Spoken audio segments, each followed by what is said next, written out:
యాదగిరిగుట్ట లక్ష్మీ నరసింహస్వామి క్షేత్రం నల్గొండ జిల్లాలోని ప్రముఖమైన దివ్య క్షేత్రం. యాదగిరిగుట్టకు సంబంధించిన కథకు మూలం వాల్మీకి రామాయణంలో ఉంది. విభాండక ఋషి కుమారుడు ఋష్యశృంగుడు. అతని కుమారుడు హాదా ఋషి. అతనినే హాదర్షి అని కూడా అంటారు. అతను నరసింహస్వామి భక్తుడు. అతనికి స్వామివారిని ప్రత్యక్షంగా చూడాలని కోరిక పుట్టింది.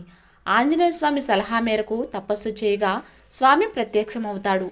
ఆ ఉగ్ర నరసింహమూర్తిని చూడలేక శాంత స్వరూపంతో కనిపించమని యాదర్శి కోరగా స్వామివారు కరుణించి లక్ష్మీ సమేతుడే దర్శనమిచ్చి ఏం కావాలో కోరుకోమంటే యాదర్శి స్వామివారిని శాంతమూర్తి రూపంలోనే కొలువై కొండపై ఉండిపోమ్మని కోరాడు.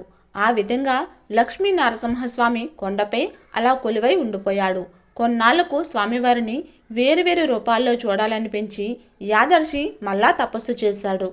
అతని కోరిక మేరకు స్వామివారు జ్వాల, యోగ, నంద, గండభేరుండ, నారసింహ రూపాల్లో దర్శనమిచ్చాడు. అందుకే ఈ క్షేత్రాన్ని పంచనారసింహ క్షేత్రం అని అంటారు.